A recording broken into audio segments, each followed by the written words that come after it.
In the small town of Huntsville, Utah, there lived an ordinary family, the Howards. Ben, his wife Sarah, and their 3 children. The eldest, Lily, the middle child, Jacob, and the youngest, Caleb. Their life was filled with laughter, family dinners, and mountain hikes.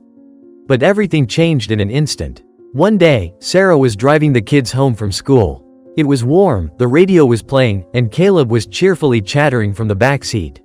Suddenly, a car swerved into their lane. The impact was horrific. When Ben rushed to the hospital, the doctors delivered the terrible news. Sarah and the 2 older children had died on impact. 6-year-old Caleb had survived, but with a severe traumatic brain injury. "We don't know if he'll wake up," the neurosurgeon said.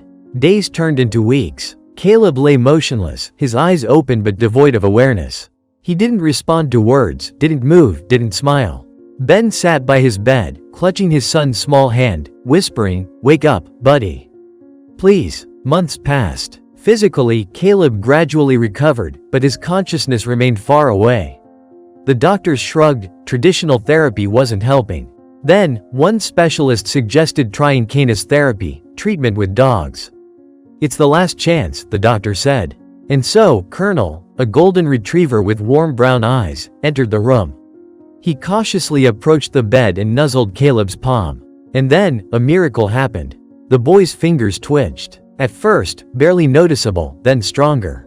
A few minutes later, he weakly moved his hand, touching the dog's fur. He can feel," Ben whispered, tears streaming down his face. With each passing day, Caleb became more responsive. Colonel visited him daily, licking his hands, resting his head on his lap, gazing into his eyes. And then one day, "Daw, daw." For the first time in 6 months, Caleb tried to speak. Ben sobbed, hugging his son. Years passed. Caleb grew up. He still speaks a little slower, sometimes mixes up words, but he's alive. He laughs, plays with Colonel, goes to school. And every evening, watching his son hug the dog, Ben whispers, "Thank you for bringing him back to me." And Colonel, as if understanding, wags his tail. Because sometimes, a miracle isn't magic. It's just a dog who loves.